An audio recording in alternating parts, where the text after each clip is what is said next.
Hi customer, this is Tony from GOKOZY. Today I want to discuss about how to charge the power bank correctly. A lot of customers they always made a mistake. When they are charging the power bank, they plug the USB-A plug into the power bank like this way.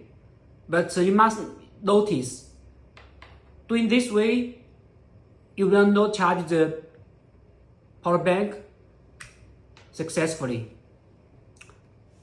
The Type-C port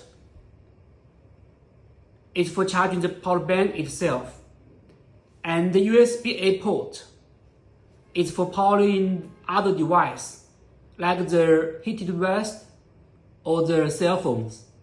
So please remember, plug the heated vest, the cable into the USB port on the power bank.